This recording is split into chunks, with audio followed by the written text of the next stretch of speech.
Alam po ninyo, kalimitan po sa mundo yung kasabihan na to see is to believe. Makita ko muna, maniniwala ako. Tapos, may nangyari, natatandaan po ninyo nung nabuhay ang Panginoon, si Jesus, di po ba, ay nagpakita po siya dun sa, ewan ko, kung 11, no? Or sa 10. 10 na lang kasi nagbigti po si Judas. Tapos may isang wala doon during that time, nagpakita ang Panginoon. Wala po si Thomas, di po ba? And nung nag-surface na po si Thomas, sinabihan siya ng mga other disciples, we have seen the Lord. Nakita namin si Lord, nag-appear siya sa amin, ganito, ganyan, bla bla bla, chu. Sabi niya, hindi ako maniniwala hanggat di ko nakikita at hindi ko na idadaiti ang aking mga palad doon sa kanyang tagiliran, doon sa mga pinagbutasan ng pako sa kanyang mga kamay at mga paa. Kaya ang nangyari po ngayon, parang nakaka-relate po tayo kay Thomas. Kasi maski mga Kristiyano na tayo, alam natin may mga pangako ang Panginoong Yesus sa atin. Alam natin that Jesus is good, Jesus is gracious, Jesus will never leave us nor forsake us, and yet we tend to doubt His love and grace towards us. Aminin po natin yan. Kasi lagi tayong nagiging maligaya kapag nakikita na natin yung blessings. Pero kapag pinapangako pa lang yung blessings, parang, hey, wala pa, you know. We tend to doubt, we tend to, mabagot, we tend to mainip. Pero alam po natin, ang Panginoong Jesucristo tapat lagi. Siya ay tapat at totoo. Okay? So, ang maganda po natin pag-aralan ay itong 2 Corinthians chapter 4 verse 18. Again, kunin po ninyo yung mga Bible, 2 Corinthians chapter 4 verse 18. Ito po ang nakatala dito, ito nakasulat.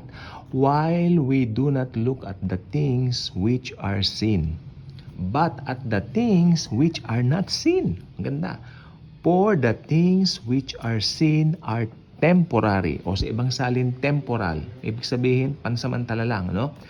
Pero, but the things which are not seen are eternal. So, ito po ang maganda nating makita rito. Kahit hindi pa natin nakikita, basta't alam natin na ngako ang Panginoon sa atin, alam natin na tutuparin ni Jesus lahat yun. Hindi po ba? So, tapat po si Jesus. Kasi ang nangyayari, yung katagalan ng ating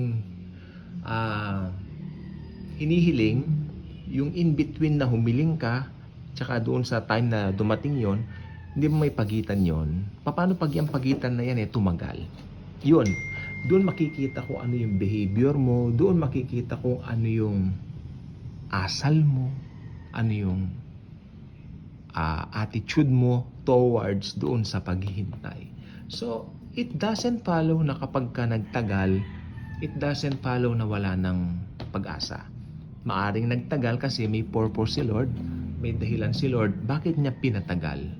Okay? But still, naniniwala ko, yung kahilingan mo, ipagkakaloob pa rin niya. Okay? Because we do not concentrate on the things which are temporary. Temporal. Tandaan mo yung mga hinihiling mo dito sa mundo, temporary lang yan mga temporary needs mo sa bawat araw, may mga pangailangan ka, right? But, itong gusto ko pong sabihin po sa ating lahat. Mas mahalaga yung pangailangang spiritual. Amen. At when we receive Jesus as our very own personal Lord and Savior, nagkaroon na tayo ng bagong pagkatao. Binihisa na tayo ng bagong pagkatao. And I believe, kasama sa bagong pagkatao natin ay yung, magtiwala lagi sa Kanya. Na mag-provide siya sa bawat araw ng ating mga buhay. Hindi po madali minsan. Nakikita ko po kanina po, may kausap po ako. Sabi niya,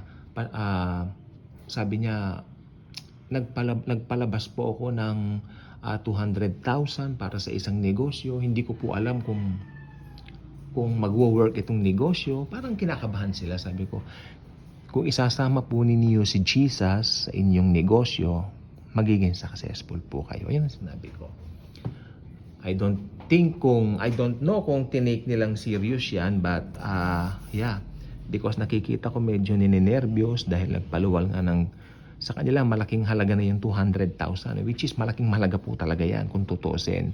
Lalo na kung magpapaluwal ka into something na hindi mo alam kung mag-click or hindi. Hindi po ba? Ganyan po talaga sa negosyo. But, sabi ko, include Jesus. Isama po ninyo si Jesus sa inyong mga gagawin. At si Jesus na ang bahalang gumawa para po sa inyo. Again, uulitin ko, marami tayong mga pangailangan, oo. Marami tayong mga hinihiling, oo. Pero gusto ko pong sabihin, lahat ng yan, temporal lang po. Lahat po ng yan, temporary lang po. Mas mahalaga, tinanggap mo yung salvation mo, may kaligtasan ka na, alam mo ang Panginoong Hesus hindi nagpapabaya sa kanyang mga pangako. Ako ilang beses po yan, minsan medyo natatagalan. Sabi nga nila ang iba, nagluluwat, medyo matagal, nakakainit, ganito, ganyan. Pero kung alam mo kung sino ka kay Christ, alam mo, anak kang minamahal, alam mo hindi siya nagpapabaya, well, itong gusto ko sabihin, magtagal man, ito ay matutupad at matutupad pa rin. So again, we do not look at the things which are seen, but are the things which are not seen. Why? For the things which are seen are temporary or temporal, but the things which are not seen are eternal. Kaya kung hindi ka pa nakasubscribe sa ating channel, I invite you to do so. Click the notification bell, share this video, and always look to Jesus. Si Jesus ba nasa heaven? Opo. Pero si Jesus ay nasa puso ng bawat believers. The born again Christians tayo po. Just talk to Jesus. Maririnig ka niya lagi. Okay? Talk to Him in prayer. Actually, hindi yung prayer na traditional eh. Just talk to Him as you would to a friend, as your closest friend, your best friend. Jesus is our best friend. Jesus is our brother. Jesus is our kuya. Siya ay very concerned po sa atin. Yung concern mo, concern din ni Jesus. Okay? Yung kausap ko po kanina, yung sa negosyo niya, concern si Jesus doon. Gusto siyang tulungan ni Jesus. Now, it's up to them kung i-include nila ang Panginoon sa kanilang mga activities. Include Jesus in everything you do, and everything you do will prosper. I mean, will surely prosper. Thank you, and Jesus truly loves us all.